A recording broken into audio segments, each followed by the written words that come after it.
স্টুডিওতে আছেন সিনিয়র সাংবাদিক আবু সাইদ খান। আপনাকে স্বাগত আমাদের এই এতে। আসলে আপনার কাছে যে বিষয়টি আমরা জানতে চাই, দীর্ঘদিনের সাংবাদিকতা জীবন আপনার, সেই সাংবাদিকতার জীবন থেকে এবং রাজপথে থেকে পেশাগত দায়িত্ব পালন করতে গিয়ে বিএনপির রাজনীতিকে খুব কাছাকাছি দেখেছেন, খালেদা জিয়ার রাজনীতিকে খুব কাছাকাছি দেখার সুযোগ হয়েছে। আপনার দৃষ্টিতে সেই মূল্যায়নটা যদি আমরা একটু জানতে চাই এই মুহূর্তে। বেগম খালেদা জিয়া দেশের প্রবীণ ও জনপ্রিয় রাজনীতিবিদ। তিনি দীর্ঘ হাসপাতাল ভোগের পর, হাসপাতালে যন্ত্রণার পর তিনি মারা গেলেন। তো তার মৃত্যুটা নিঃসন্দেহে দেশের এই রাজনীতি এক অপূরণীয় ক্ষতি। আমি তার স্মৃতির প্রতি সম্মান এবং শ্রদ্ধা জানাই। বেগম খালেদা জিয়ার রাজনীতিতে আসাটা ছিল আকস্মিক। তিনি রাজনীতির জন্য প্রস্তুত ছিলেন এমনটা না। তিনি গৃহবধূ ছিলেন জিয়া রহমানের মৃত্যুর পর। তো রাজনীতিতে যে, বিশেষ করে বিএনপি রাজনীতিতে যে শূন্যতা তৈরি হয়, কে হাল ধরবেন, কে দলকে এগিয়ে নিয়ে যাবেন, এই প্রশ্ন সামনে এসে যায়। তখন তিনি এসে দলের হাল ধরেন। তো বলা যায় যে গৃহবধূ থেকে তিনি রাজনীতিতে মাঠে আসলেন। তিনি যে এত দূর আসবেন এমনটা ধারণা কিন্তু অনেকেরই ছিল না। কিন্তু তিনি সেই সময় দলকে সঠিকভাবে পরিচালনা করেছেন। সবচেয়ে বড় বিষয়টা হলো তখন এরশাদ ক্ষমতায়, এবং এরশাদের বিরুদ্ধে তখন আন্দোলন চলছিল। ছাত্রদের আন্দোলন রাজনৈতিক দলের আন্দোলনে পরিণত হয়, এবং তখন শেখ হাসিনার নেতৃত্বে পূর্ণ দল এবং বেগম খালেদা জিয়ার নেতৃত্বে 7 দল আন্দোলনের মাঠে ছিল। এখানে 86-তে আমি বলবো যে একটা টার্নিং পয়েন্ট। তখন দুই জোটের পক্ষ থেকে ঘোষণা ছিল যে নো ইলেকশন আন্ডার এরশাদ। এরশাদের অধীনে আর কোনো ইলেকশন নয়, কোনো নির্বাচন নয়। তখন এই মাঠ থেকে হঠাৎ করে শেখ হাসিনার নেতৃত্বে তার পূর্ণ দলের 8টা দল নিয়ে তিনি নির্বাচনে গেলেন। খালেদা জিয়া রাজনীতির মাঠে থাকলেন, আন্দোলনের মাঠে থাকলেন, এবং পূর্ণ দল থেকে 5টি দল বেরিয়ে এসে সেই আন্দোলনের সঙ্গে যুক্ত হলেন। তখন 7 দল, বেগম খালেদা জিয়ার নেতৃত্বে 7 দল এবং 5 বাম দল মিলে আন্দোলন হলো। এই আন্দোলনের মধ্য দিয়ে তিনি আপোষহীন নেতৃত্বে পরিণত হলেন, এবং জনগণের কাছে তখন তার এক ধরনের বিশ্বাসযোগ্যতা তৈরি হলো, এবং ক্ষমতার বলয়ে যে বিএনপির জন্ম হয়েছিল সেই দলটি সংগ্রামী দলে পরিণত হলো। এবং এই কৃতিত্ব কিন্তু খালেদা জিয়ার, এবং তিনি এই কৃতিত্বের সঙ্গে সেই দলকে একটা ভাবমূর্তি গড়ে ওঠে। এবং 91 নির্বাচনে আমরা কিন্তু তার প্রকাশ পাই। 91 নির্বাচনে তো আওয়ামী লীগ অনেক সুসংগঠিত, এবং আওয়ামী লীগ ক্ষমতায় যাবে এমনটা প্রস্তুত হয়েছিল। বিএনপি অনেক ক্ষেত্রে বিএনপির প্রার্থীও ছিল না, কিন্তু তারপরেও বিএনপি জয়লাভ করে। তার মূলে ছিল খালেদা জিয়ার ইমেজ, এবং ওই যে আন্দোলনের মধ্য দিয়ে তার আপোষহীন নেত্রী হয়ে ওঠার যে বিষয়টি, এটা নির্বাচনে কাজ করে, এবং বেগম খালেদা জিয়ার নেতৃত্বেই সরকার গঠিত হয়। তো এখানে তার কৃতিত্ব। তারপর সরকার গঠনের পর যেটা হলো যে প্রথম যে সরকার, সেখানে উনি অনেকগুলো তো গণমুখী পদক্ষেপ গ্রহণ করেছিলেন। নারী শিক্ষার ক্ষেত্রে যথেষ্ট গুরুত্ব দিয়েছিলেন। তার সময় নারী শিক্ষা সম্ভবত ইন্টারমিডিয়েট লেভেল পর্যন্ত এটাকে বিনা উপবৃত্তি চালু করা হয়, উপবৃত্তি চালু হয়, এবং এটা বিনা পয়সায় তারা হাজার হাজার ছেলেমেয়েরা, গ্রাম থেকে মেয়েরা তারা শিক্ষালয়ে প্রবেশ করে। নারীদের যে ঝরে পড়ার হার ছিল সেটা অনেক কমে যায়, সাক্ষরতার হারটাও কিন্তু 70% চলে আসে, 30%। এইটা তার মানে শাসন আমলের অন্যতম কৃতিত্ব। এবং সেই সময় তো তিনি তার জায়গায় অটুট ছিলেন, এবং রাজনীতিতে, এবং আমরা 1/11 পরেও দেখি যে তাকে বিদেশে যাওয়ার জন্য অনেক চাপ সৃষ্টি করা হচ্ছিল। তো তিনি রাজি হন নাই, এবং তিনি দেশের মাটিতে আঁকড়ে ছিলেন। অসুস্থ অবস্থায়, শেখ হাসিনা শাসন আমলে অসুস্থ অবস্থায় তাকে শর্তে বিদেশে পাঠানোর চেষ্টা হয়েছিল, কিন্তু তার কাছে নিজের ব্যক্তিগত চিকিৎসা এবং বেঁচে থাকার চেয়ে তার কাছে পলিটিক্যাল কমিটমেন্টটা বড় ছিল। তিনি কিন্তু রাজি হন নাই, এবং তখন আমরা বিভিন্ন মহল থেকে, এমনকি আমরাও বলেছি, এই চ্যানেলেও বলেছি যে বেগম খালেদা জিয়াকে বিদেশে পাঠানো উচিত। কিন্তু শেখ হাসিনা সরকার শর্ত দিয়েছিল, কিন্তু তিনি সেই শর্ত মেনে বিদেশে যেতে রাজি হন নাই। এই ক্ষেত্রেও তার এই আপোষহীনতা এই ক্ষেত্রেও কিন্তু দেখা যায়। তো সব কিছু মিলে রাজনীতিতে তো দুইটাই আছে, সাফল্য ব্যর্থতা দুই আছে। তো আমরা স্বাভাবিক, সবকিছু মিলেই তো মানুষ, সবকিছু হ্যাঁ, মিলেই তো তো রাজনীতি। আমরা যদি মনে করি তাহলে খালেদা জিয়া রাজনীতিতে সাফল্যের পাল্লাই ভারী। মানে আপসহীন থেকে দেশ মাটি মাকে আঁকড়ে ধরে যে রাজনীতি তিনি করে তিনি গেছেন, করেছেন এবং তিনি একজন রাজনৈতিক ব্যক্তিত্ব, অর্থাৎ তার গৃহবধূর বেশ ছেড়ে তিনি একজন রাজনৈতিক ব্যক্তিত্ব এবং দেশের সবচেয়ে প্রবীণ এবং জনপ্রিয় নেতৃত্বে পরিণত হয়েছে। মহিলা প্রধানমন্ত্রী, নারী প্রধানমন্ত্রী। এবং তিনি প্রথম। তো আমার মনে হয় যে এখানে আমাদের দেশে তো সে প্রথম নারী প্রধানমন্ত্রী। শ্রীলঙ্কার যে প্রধানমন্ত্রী ছিলেন নারী। একাধিকবার তিনি প্রধানমন্ত্রী হলেন। তো এই যে বিষয়টা, তারপরেও তিনি রাজনীতিতে মানে আমৃত্য রাজনীতিতে ছিলেন এবং তার এই আপসহীনতার কারণে কিন্তু তিনি রাজনীতির বাইরে উঠে সর্বমহলে জনপ্রিয়তাটা পেয়েছিলেন সবকিছু মিলে। আসলে আপনার এই ইতিহাসের মাধ্যমে নিশ্চয়ই 2000 পরবর্তী প্রজন্ম যারা আছে, আমাদের টিভি সেটের সামনে নতুন প্রজন্ম যারা আছে, সেই ইতিহাসটা নিশ্চয়ই জানছে। আরেকটি বিষয় আপনার কাছে যে বিষয়টা আমরা একটু জানতে চাইবো সেটি হচ্ছে দেশের রাজনীতিতে বর্তমানে যে সংকট শূন্যতা তৈরি হয়েছে। আপনারা জানেন যে 5 তারিখ পরবর্তী সময়ে নির্বাচন পর্যন্ত যে গণতান্ত্রিক রাষ্ট্র ব্যবস্থায় একটা সংকটপূর্ণ এবং শূন্যতা তৈরি হয়েছে। সেই সময়ে তার এই প্রস্থান আসলে, যদিও তারেক রহমান এসেছেন, দলের হাল ধরেছেন, কিন্তু তারপরও তিনি তার এই প্রস্থান আসলে এই মুহূর্তে কতটা শূন্যতা রাখবে? নিশ্চয়ই শূন্যতা তো তৈরি হলো, কিন্তু এখন প্রশ্নটা হচ্ছে তারপর তো মানুষের হৃদয় চিরন্তন। হ্যাঁ, মৃত্যু শীতল স্পর্শ, মানে সবাইকে স্পর্শ করতে হবে এই শীতলতাকে। তবে হ্যাঁ, বিএনপি তো এখন অনেকটা সুসংগঠিত, তিনি একটা সুসংগঠিত দল রেখে গেছেন এবং ইতিমধ্যে তারেক রহমান তো রাজনীতির হাল ধরেছেন। তিনি ভারপ্রাপ্ত চেয়ারপারসন হিসাবে দেশের বাইরে থেকে দলকে নেতৃত্ব দিয়েছেন, তিনি দেশে ফিরে এসেছেন এবং এবার সশরীরে নেতৃত্ব দিচ্ছেন। এখন তিনি সশরীরে দেশে থেকে নেতৃত্ব দেবেন এবং তিনি যথেষ্ট রাজনীতিতে ম্যাচিউরড হয়ে উঠেছেন, আমরা একথা বলতে পারি। সেই ক্ষেত্রে আমার মনে হয় তো জিয়াউর রহমান এবং খালেদা জিয়ার পুত্র হিসাবে তিনি রাজনীতির হাল ধরতে পারবেন, বিএনপিকে সামনের দিকে এগিয়ে নিয়ে যাবেন।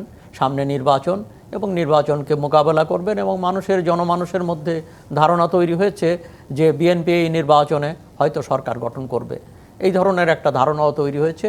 আমার বিশ্বাস যে খালেদা জিয়ার অবর্তমানে তারেক রহমান দলকে সামনের দিকে এগিয়ে নিয়ে যাবেন। নিশ্চয়ই। আরেকটি বিষয় আপনার কাছ থেকে আমি একটু মূল্যায়নটা জানতে চাইবো যে 11 পরবর্তী সরকারের সময় যিনি একরকম গৃহবন্দী ছিলেন এবং সেই সময় বিদেশে পাঠানো সত্ত্বেও কিন্তু দেশকে আঁকড়ে ধরেছেন এবং বিগত সরকারের আমলেও কিন্তু চিকিৎসার নানা শর্তে, আপনি যেটা বললেন যে তাকে বিদেশে পাঠানো সত্ত্বেও তিনি দেশে আঁকড়ে ধরেছেন এবং সর্বশেষে আমরা যেটা দেখেছি যে এয়ার অ্যাম্বুলেন্সে 3 দফায় ওনাকে দেশের বাইরে নেওয়ার চেষ্টা করা হয়েছিল, কিন্তু তারপরও তিনি এভার কেয়ার হাসপাতালে থেকে তিনি সেখান থেকে শেষ নিঃশ্বাস ত্যাগ করেন। আর সব কিছু মিলিয়ে বা মাটির দেশের প্রতি তার যে প্রগাঢ়তর যে মমত্ববোধ তিনি যে থেকে গেলেন, এই বিষয়টিকে আসলে কীভাবে মূল্যায়ন করবেন? না, নিশ্চয়ই তিনি এটা মানুষের শ্রদ্ধার আসনে, ভালোবাসার আসনে আসীন হয়েছেন এবং তিনি দেশকে ভালোবেসেছিলেন এবং দেশের প্রতি রাজনীতিবিদের মানে দলের বাইরেও কিন্তু তিনি অন্যান্য দলের কাছেও তিনি জনপ্রিয় হয়ে অন্যান্য দলের কাছেও তিনি অভিভাবক হয়ে উঠেছিলেন এবং অনেকগুলো দল মিলে তারা বিএনপির সঙ্গে একসঙ্গে আন্দোলন করেছেন, সমমনা দলগুলো, সেখানে তিনি তাদেরও নেত্রী ছিলেন। তো সেই দিক থেকে বিচার করলে যেটা হয় যে এই মুহূর্তে তিনি দেশের সবচেয়ে জনপ্রিয় নেত্রী এবং তারপর মানুষ ভরসা রাখতে পারতেন এবং বিএনপিকে মানে জিয়াউর রহমানের অবর্তমানে বিএনপিকে যে আজকের যে বিএনপি, এটা খালেদা জিয়ার হাতেই গড়া। নিশ্চয়ই। আরেকটা বিষয় যেটা আপনার কাছ থেকে জানতে চাইবো সেটা যেমন তারেক রহমানের দেশে প্রত্যাবর্তন নিয়ে যে আশা না আশার যে দোলাচল, সেই দোলাচলের বাইরে গিয়েও কিন্তু মানে তিনি শারীরিকভাবে হয়তো পারেননি, কিন্তু অদৃশ্যভাবে তিনি পর্দার বাইরে থেকেও কিন্তু তিনি আছেন, তার নিঃশ্বাস আছেন। এই যে তার থাকাটাও যে একটা মানুষের মধ্যে, নেতাকর্মীদের মাঝে একটা ভরসার জায়গা ছিল, আস্থার জায়গা ছিল, সেই জায়গাটা কিন্তু আজকের পর থেকে আর নেই। এমন জায়গায় আসলে কতটা মানে কোনো কি বলা যায়, রাজনৈতিকভাবে কোনো শূন্যতা তৈরি হবে কিনা নেতাকর্মীদের মাঝে, আপনার কি মনে হয়? শুনুন, যে খালেদা জিয়ার যে অভাব সেটা দল এবং জাতি অনুভব করবে, এতে কোনো সন্দেহ নেই, কিন্তু এর মানে এই নয় যে এই দলে বিএনপিতে তারা মুখ থুবড়ে পড়বে, এমনটা না। তার অবর্তমানে নিশ্চয়ই তারেক রহমান দলের হাল ধরবেন এবং দলকে এগিয়ে নিয়ে যেতে পারবেন, এতে কোনো সন্দেহ নেই, আমার কাছে সেটা বিশ্বাস। তারপরেও যে তিনি চলে গেছেন, কিন্তু তার তো একটা প্রভাব এবং রাজনীতিতে তার বিএনপির অভ্যন্তরেও তার যে ইতিবাচক এই প্রভাব রয়ে গেছে, সেটা তো কাজ করবে এবং তিনি জনগণের কাছে এবং তার এই জনপ্রিয়তা নির্বাচনেও কাজ করবে। কেন এই জনপ্রিয়তার ধারক হিসাবে তো বিএনপি নির্বাচনের মাঠে নামবে, রাজনীতির মাঠে থাকবে।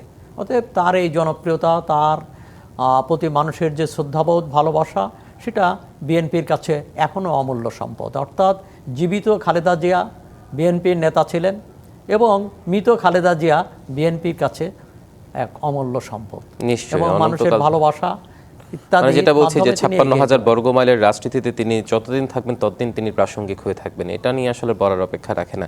আরেকটি বিষয় আপনার কাছ থেকে যেটা জানতে চাইবো, দীর্ঘদিনের সাংবাদিকতার অভিজ্ঞতা আপনার, এমন কোনো আসলে সাংবাদিকতা করতে করতে অনেক অভিজ্ঞতার ভান্ডার জন্ম নেয় এবং তার এই যে দীর্ঘ রাজনৈতিক ক্যারিয়ার জীবন, আপনার এসে ধরে নিউজ কভার করতে গিয়ে বা যখন মাঠে ছিলেন বা সাংবাদিকতার আলোকে যদি ব্যাখ্যা করতে পারে, এমন কোনো উল্লেখযোগ্য ঘটনাগুলো আছে কিনা যেগুলো তাকে আসলে এখনও অবিস্মরণীয় করে রেখেছে? তার তো রয়েছে, মাঠের আন্দোলনে তো তিনি অনেক সাহসিকতার পরিচয় দিয়েছেন। তো এমনও ঘটনা ঘটেছে যে পুলিশের বেষ্টনী আমরা দেখেছি, যখন 3 জোটের আন্দোলন চলছে, তো তখন পুলিশের বেষ্টনীর মধ্যে সমস্ত কর্মীদেরকে লাঠিপেটা করে উঠিয়ে দেওয়া হয়েছে, খালেদা জিয়া ঠায় মাঠে বসেছিলেন। কত সাল এটা? এইটা আমার মনে হয় যে 87 কি 88-তে হবে, 1987-88 সালে। হ্যাঁ, এই সালে। তখন আমারও আছে যে তোপখানা রোডে উনি একা কয়েকজন কর্মীকে নিয়ে বসেছিলেন এবং তার এতই দৃঢ়তা ছিল যে সেখানে পুলিশ কিংবা আইন শৃঙ্খলা রক্ষা বাহিনী তাকে ওঠানোর সাহস দেখাতো না। তো তাকে সমীহ করে চলতেন এবং তিনি রাজনীতিতে এমনকি পুলিশ প্রশাসনের কাছেও সমীহের পাত্র ছিলেন এবং তার উপস্থিতি তো নিঃসন্দেহে কর্মীদেরকে অনুপ্রাণিত করত, জনগণকে অনুপ্রাণিত করত, উৎসাহিত করত। নিশ্চয়ই, আসলে তার এই মানে শরীরই থাকা অবস্থানটা আসলে সবাইকে, রাজনৈতিক নেতাকর্মীদেরকে দোলাচলের মধ্যেও একটা অনুপ্রেরণার জায়গা ছিল এবং আলোকবর্তিকা হিসেবে ছিলেন বলা যায়। আরেকটি বিষয় যেটা আপনার সাথে কথা প্রসঙ্গে আলাপ করতে চাই, সেটি হচ্ছে তার এই যে তার এই প্রয়াণে কিন্তু আন্তর্জাতিক গণমাধ্যম আমরা দেখেছি বেশ ভালোভাবে কিন্তু এই কাভারেজটা দিয়েছে এবং এটা প্রাসঙ্গিক হওয়াটাই যৌক্তিক। সব কিছু মিলিয়ে তিনি এই যে গত 15 বছরে বিগত শাসন আমলে তিনি কারাবন্দী ছিলেন এবং তাকে বিশেষ শর্তে গৃহবন্দী রাখা হয় এবং তারপর কিন্তু তিনি 6 তারিখ জুলাই তিনি মুক্তি পান। সব কিছু মিলিয়ে তার এই কারাবন্দিত্ব অবস্থায় কিন্তু বিএনপিতে একাধিকবার ভাঙনের চেষ্টা করা হয়েছিল, যেটা আমরা বিভিন্ন মাধ্যমে, গণমাধ্যমে এই কথাগুলো উঠে এসেছে। সেসবকে ছাপিয়ে তার দলকে সংগঠিত করা তিনি থেকে এবং তারেক রহমান দেশের বাইরে থেকে অনলাইনে তিনি দলকে সংগঠিত করেছেন। এই যে সাংগঠনিক বিষয়টি দলটির নেত্রীকে ঘিরে তার অবর্তমানে, সেটিকে আপনি কীভাবে মূল্যায়ন করবেন? এখানে দলটা মানে হচ্ছে দল, এখানে জিয়া রহমান এবং খালেদা জিয়ার প্রভাব বলয়ের মধ্যেই দলটা। এখানে বাইরে থেকে এই ধরনের ভাঙন ইত্যাদি চেষ্টা হয়েছে, তো বিএনপিও ভাঙনের একাধিক চেষ্টা হয়েছে, কিন্তু এটা সম্ভব না। কেননা আমাদের দেশে দলগুলো তো নেতার ওপর নেতাকেন্দ্রিক, এমনকি আওয়ামী লীগও নেতাকেন্দ্রিক ছিল। আওয়ামী লীগের নেতা নির্ভর, হ্যাঁ, নেতা নির্ভর, এবং যেমন ধরুন শেখ হাসিনার বাইরে আওয়ামী লীগ ছিল না। তো ঠিক তেমনই করে আজকেও আমরা যেটা মনে করি যে তারেক রহমানই নেতা এবং তার নেতৃত্বে এই দল পরিচালিত হবে। এখানে তো হ্যাঁ, যেমন নির্বাচনের সামনে রেখে তো পত্রিকায় বোধহয় প্রায় 200-র মতো লোক বিদ্রোহী হয়েছে, প্রার্থী হয়েছে, কিন্তু এগুলো আর কোনো স্থায়ী ব্যাপার না। এখানে মূল ধারার বাইরে গিয়ে কেউ আসলে টিকতে পারে না এবং সেই মূল ধারাটা খালেদা জিয়া, তারেক রহমানকে ঘিরেই কিন্তু প্রবহমান। অতএব এর বাইরে গিয়ে কোনো দলের ভিতর ভাঙ্গন কিংবা অন্য উপদলীয় চক্রান্ত, উপদলীয় চক্র গড়ে উঠতে পারে। এখন উপদলও গড়ে ওঠার কোনো সুযোগ নেই। বড় জোর কিছু বিদ্রোহী হতে পারে, নির্বাচনের সামনে বিদ্রোহী হওয়াটা কিন্তু আমাদের দেশের রেওয়াজ এবং সব দলেই দেখেছে, আমরা আওয়ামী লীগও দেখেছি, বিএনপিওতে দেখছি কিছু লোক বিদ্রোহী হয়ে যায় এবং কোনো বিদ্রোহীরা জিতেও যায়। তো এগুলা দলের জন্য খুব বড় রকম হুমকি বলে আমার মনে হয় না। নিশ্চয়ই আরেকটি বিষয়ে রাজনীতির বাইরে গিয়েও কিন্তু তিনি একজন মা। আমরা তার মাতৃত্বের যে মাতৃত্বসুলভ আচরণ সেটা আমরা অনেকবার হয়তো প্রকাশ্যে দেখার সুযোগ হয়নি, কিন্তু আমরা যেটুকু দেখেছি 2008 সালে 11ই সেপ্টেম্বর তিনি যখন জামিন লাভ করেন, তিনি সেখান থেকে হাসপাতালে তার কারাবন্দী হাসপাতালে চিকিৎসাধীন সন্তান তারেক জিয়াকে দেখতে যান। সেখানে কিন্তু তিনি তাকে ধরে কান্নায় ভেঙে পড়েন। আরাফাত রহমান কোকো যখন মারা যান, তার মৃত্যুসজ্জা যখন ছিল আরাফাতের, সেই দৃশ্যদেহেও কিন্তু তিনি কান্নায় ভেঙে পড়েন। তার এই যে মাতৃত্বসুলভ বিষয়টা, তিনিও তো মা, এই বিষয়টিকে তিনি কিভাবে, আপনি কিভাবে মূল্যায়ন করবেন? এটা খুবই কষ্টের ব্যাপার যে উনি ওনার জীবদ্দশা এবং ক্ষমতা, প্রধানমন্ত্রী হওয়ার পরেও তিনি তখন ক্ষমতাচ্যুত ছিলেন, কিন্তু দেশে তো সাবেক প্রধানমন্ত্রী, তার দুই সন্তান যেভাবে নির্যাতিত হয়েছিল 11-11 পরে, সেটা খুবই দুর্ভাগ্যজনক। এবং সেই নির্যাতনের কারণে তো তার এক ছেলে মারা গেলেন। তারেক রহমান নির্যাতিত অবস্থায় বিদেশে অবস্থান করেছিলেন, উনি দেশে ছিলেন। তো তার মাতৃত্বের, তার ভিতরে তো একটা হাহাকার ছিল, একটা শূন্যতা ছিল। কিন্তু মা হয়েও তিনি তার সন্তানদের, মানে রাজনীতিতে আপোষ করে তিনি তার সন্তানদের কাছে যাননি। তিনিও সেখানে গিয়ে এক ধরনের জীবনযাপন করতে পারতেন, কিন্তু তার কাছে জনগণের প্রতি তার কর্তব্যবোধ, ভালোবাসা তার এই ব্যক্তি জীবনকে ছাড়িয়ে ঊর্ধ্বে উঠেছিল এবং সেটা প্রমাণ হয়েছে। এবং তারপরেও তো মাই, সেই হিসাবে মা হিসাবেও তিনি তার সন্তানকে রাজনীতিতে রেখেছেন, রাজনীতিতে ধরে রেখেছেন এবং নেতৃত্ব দেওয়ার জন্য অনুপ্রাণিত করেছেন। এই হিসাবে তিনি একজন সংগ্রামী মাতাও বটে, একজন রাজনীতিবিদ। আমার কাছে মনে হয় যে আটপরে মা, তিনি আর আটপরে মা ছিলেন না, তিনি একজন সর্বস্ব ত্যাগী মা ছিলেন, যিনি দেশের জন্য ত্যাগ স্বীকার করতে পারতেন। তো সেইটা হচ্ছে খালেদা জিয়ার সেখানে কৃতিত্ব। আর একটা হচ্ছে যে খালেদা জিয়ার যে জীবনের যে ঘটনা, তার ব্যক্তি জীবনের ঘটনা ইত্যাদি কিন্তু তেমনটা প্রকাশ্যে আসেনি। এবং খালেদা জিয়াও ব্যক্তিগত জীবন এবং তার সন্তানদেরকে সামনে কখনো ওইভাবে আনেননি। তারেক রহমান রাজনীতিতে এসেছেন, কিন্তু তার ব্যক্তিগত জিয়া রহমানের সময় আমরা দেখেছি, এমনকি জিয়া রহমানের সময় খালেদা জিয়াও রাজনীতির অঙ্গনে ছিলেন না। তিনিও রাজনীতিতে কিংবা কোনো অনুষ্ঠানে ইত্যাদিতে খুবই কদাচিতই তাকে দেখা যেত। তো তিনি এই ধরনের পরিবার কিংবা পরিবারের সদস্যদেরকে রাজনীতিতে আনার আমার মনে হয় পক্ষে ছিলেন না। যে ঠিক আছে, তার পারিবারিক জীবন, আত্মীয় স্বজন নিয়ে এগিয়ে যাওয়া, এই ধরনের বিষয়টা, এই স্বজন প্রীতি বোধ তার মধ্যে আমরা দেখিনি। হ্যাঁ, নিশ্চয়ই। আরেকটি বিষয় যেটা বলছিলেন যে তার মাতৃত্ব সুলভ এবং মাতৃত্বের হাহাকার, তারেক রহমান যেদিন স্বদেশ প্রত্যাবর্তন করে, সেদিন তার একটা দিন আগে কিন্তু তার নাতনি জায়মা রহমানও কিন্তু তাকে নিয়ে একটা স্ট্যাটাস দেন যে তার দাদি কতটা ছিলেন, যে সে যখন একটা পদক পেয়েছিল স্কুলে থাকাকালীন, সে পদক তিনি তার দিদার কার্যালয়ে ছুটে যান, তার কোলে বসে, সেই অবস্থায় কিন্তু তার নাতনিকে কিন্তু রাষ্ট্রীয় ব্যস্ততা সত্ত্বেও কিন্তু সময় দিয়েছেন। মানে একটা পারিবারিক বৎসল যে আচরণ, সেটাও কিন্তু তার মধ্যে সবসময় ছিল, রাজনীতির বাইরেও গিয়েও। আপনার তো মা, দাদি, এটা তো সেটাই একটা বিষয়। সেটা হচ্ছে যেটা আমরা এই মুহূর্তে আরেকটু বিষয়, যেটা এই যে তার রাজনীতি প্রয়াণের পর আমরা যে পরিমাণ নেতাকর্মীদের সমাগম দেখছি বা হবে, এটা নিশ্চয়ই আসলে বলার অপেক্ষা রাখে না। 64 জেলা থেকেই সবাই আসবেন, কিন্তু এই মুহূর্তে আপনি জানেন যে আমরা দেশের একটা রাজনৈতিক ক্রান্তিকাল অতিক্রম করছি। মানে এই সময় আসলে তার প্রস্থানটা ঘিরে দলের যে অবস্থান, নিশ্চয়ই সেটি তারেক রহমানের নেতৃত্বে সুসংহত থাকবে, কিন্তু অন্যান্য রাজনৈতিক যে দলগুলো আছে সব মিলিয়ে দেশের রাজনীতির প্রেক্ষাপট বিবেচনায় এই সময়ে এটা আসলে কতটা মানে শূন্যতা বিস্তার করবে বলে মনে করছেন, প্রভাব বিস্তার করবে বলে মনে করছেন? আমি আগেই বলেছি যে শূন্যতা একটা তৈরি হবে, কিন্তু বিএনপির উচিত হবে, খালেদা জিয়ার অনুসারীদের উচিত হবে যে তার এই শোককে, তাদের শোককে শক্তিতে পরিণত করা, এবং এই শোকে তারা বিহ্বল হবে না। এই শোক থেকে শক্তি নিয়ে তারা রাজনীতির অঙ্গনে এগিয়ে যাবে এবং খালেদা জিয়া যে পথ দেখিয়েছেন, যে দল গড়ে তুলেছেন, সেই দলকে তারা সঠিকভাবে পরিচালনা করবেন। এটাই তাদের সামনে কর্তব্য হবে। এবং শোকে বিহ্বল হয়ে পড়াটা তো, হ্যাঁ, মানুষের ভিতরে শোক থাকে, বিহ্বল হয়ে পড়ে কিংবা কাজ থেকে দূরে থাকা তো ঠিক না। কাজের মধ্য দিয়েই তাকে স্মরণ করতে হবে, কাজের মধ্য দিয়েই খালেদা জিয়াকে বাঁচিয়ে রাখতে হবে।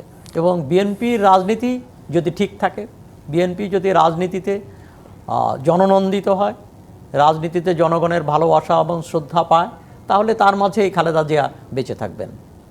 নিশ্চয়ই আমরা আরেকটা বিষয় দেখেছি, মানে পাকিস্তানে যে বেনজির ভুট্টো পরবর্তী যে রাজনীতিগুলো, ভারতে ধরেন যে গান্ধী পরিবারের যে পরবর্তী সময় যে রাজনীতিগুলো, মানে প্রজন্ম পরবর্তী যে রাজনীতিগুলো, সেগুলোর ধারাবাহিকতার ইতিহাস আমরা যদি দেখি, খুব একটা মানে পরবর্তী প্রজন্ম এসে সেটার হালটা আসলে সহজে ধরতে পারে তাই নয়। কিন্তু আমাদের দেশের প্রেক্ষাপট বিবেচনায় তারেক মানে খালেদা জিয়া পরবর্তী রাজনীতি কেমন হতে পারে বলে মনে করছেন আপনি? না, আমরা তো দেখেছি যে এখন তো খালেদা জিয়ার পরবর্তী রাজনীতি তারেক রহমান দলের অলরেডি হাল ধরে ফেলেছেন। এরপরে কি হবে আমি জানি না, কিন্তু তারেক রহমান তো তিনি রাজনীতিতে হাল ধরেছেন এবং অনেক পত্রপত্রিকা, বিদেশি পত্রপত্রিকাও তাকে সম্ভাব্য প্রধানমন্ত্রী বলেছেন। তো সেই ব্যাপারটা তো সম্ভাব্য প্রধানমন্ত্রী হিসেবে সবচেয়ে হেভিওয়েট প্রার্থী। আচ্ছা, হ্যাঁ, সেটা তারা মানে বাইরের পত্রপত্রিকাও বলছেন, দেশের মানুষও মনে করছে আগামী দিনের প্রধানমন্ত্রী।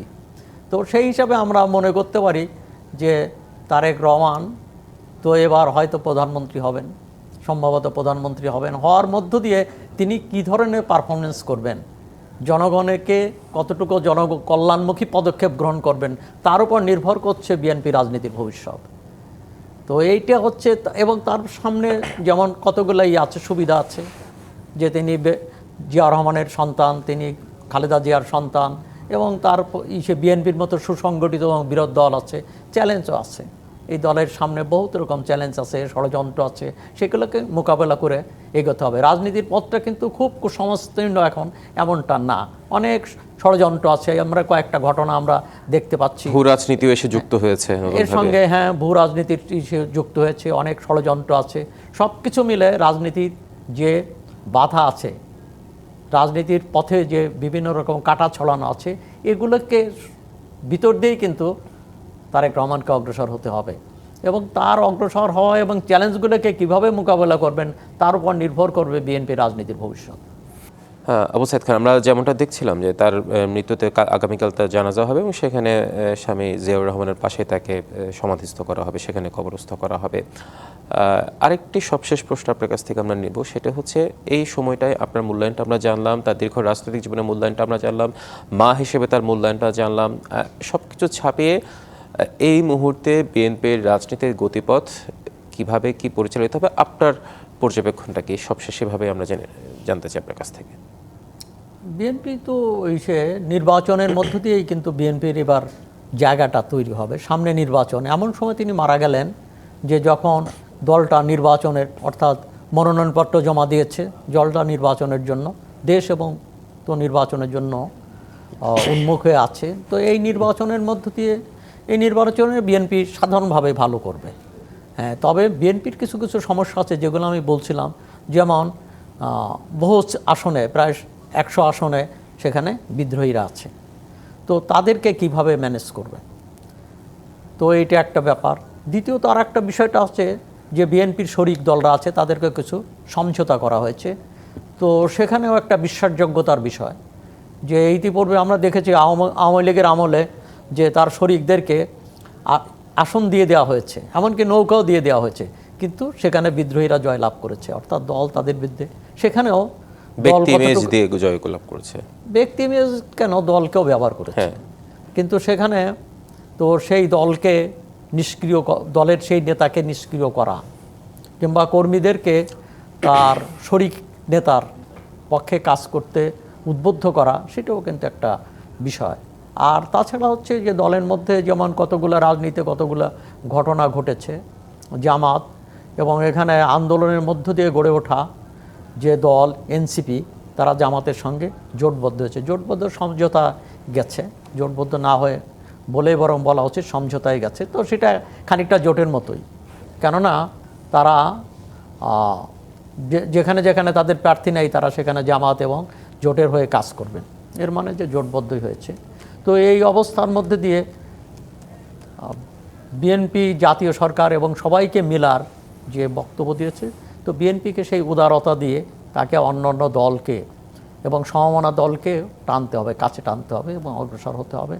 এবং জনগণের এখন তো বিভিন্ন জায়গায় বিভিন্ন ধরনের প্রতিকূলতা আছে, কোথাও কোথাও সেখানে সাম্প্রদায়িক সহিংসতা আছে।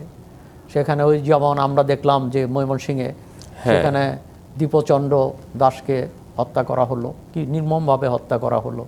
এখানে আমরা হাদির মৃত্যুকে কেন্দ্র করে আমরা কিছু অঘটন দেখলাম। হাদির মৃত্যুটাও মর্মান্তিক ঘটনা, এবং হাদির মৃত্যুকে কেন্দ্র করে আমরা সেখানে দুটো সাংস্কৃতিক সংগঠন, দুটো পত্রিকায় হামলা হলো, এবং বিভিন্ন জায়গায় এই ধরনের কিন্তু অঘটন হচ্ছে। বাউলদের উপর দরগায় হামলা হচ্ছে। এই সবগুলোকে কিন্তু মোকাবেলা করা দরকার। এবং যেটা আমার মনে হয়, যেটা তারেক রহমান এসে বলেছেন, যে এই দেশে যেমন পাহাড়ে আছে মানুষ আছে, তেমন সমতলের মানুষ আছে। অর্থাৎ এখানে ধর্ম, বর্ণ, জাতি নির্বিশেষে সবাইকে এক ছাতার নিচে রাখা, তার এবং বাবা এক মার দৃষ্টিতে রাজনীতির যে রাখা। দর্শনটা ছিল সেই দর্শনটাকে তিনি ধারণ সেটা করে হচ্ছে জাতির সামনে সবচেয়ে বড় চ্যালেঞ্জ, যে সমস্ত জনগণকে এক চোখে দেখা। এবং এখানে একটা উগ্রবাদের, আমরা জুলাইয়ের অভ্যুত্থানের মধ্য দিয়ে স্বৈর শাসনের অবসান হয়েছে, এটা ঠিক, কিন্তু একটা উগ্রবাদের উত্থান ঘটেছে। আমরা গণতন্ত্র চেয়েছি, এখানে মপতন্ত্র ঘটছে। এখানে মপতন্ত্র কিন্তু বিভিন্ন রকম মপ সহিংসতা দেখা দিয়েছে। তো সেগুলোকে চ্যালেঞ্জ, এটা কিন্তু সামনে চ্যালেঞ্জ, এটা সরকারের জন্যও চ্যালেঞ্জ, এমন বিএনপির জন্য ও আরও চ্যালেঞ্জ। তো এই চ্যালেঞ্জগুলোকে মোকাবেলা করা, এবং এখানে বিভিন্ন রকম দেশীয় আন্তর্জাতিক চক্রান্ত, ষড়যন্ত্র, গুপ্তঘাতক এবং বহু রকম অঘটন ঘটাতে পারে এমন শক্তি রয়ে গেছে। সেইগুলোকে মোকাবেলা করে নির্বাচনে যেতে হবে, শান্তি রক্ষা করতে হবে, এবং তার মধ্য দিয়ে এমন একটা নির্বাচন করা দরকার, যে নির্বাচন যেন কোনো ক্রমেই প্রশ্নবিদ্ধ না হয়। নিশ্চয়। অর্থাৎ খালেদা জিয়ার পরবর্তী সময়টা যেটা, সেই সময়টায় আসলে তারেক রহমান যদি তার বাবা মার দর্শনগুলোকে, যে বিএনপির বহুদলীয় গণতন্ত্র, জাতীয়তাবাদের যে আদর্শ, সেটাকে যদি সমন্বয় রাখতে পারে সবাইকে নিয়ে, তবে হয়তো সেই রাজনীতি পথটা সুগম হবে বলে মনে করছেন আপনি। আবু সাইদ খান, আপনাকে অসংখ্য ধন্যবাদ স্টুডিওতে এসে আসলে আপনার মূল্যায়নটা তুলে ধরার জন্য।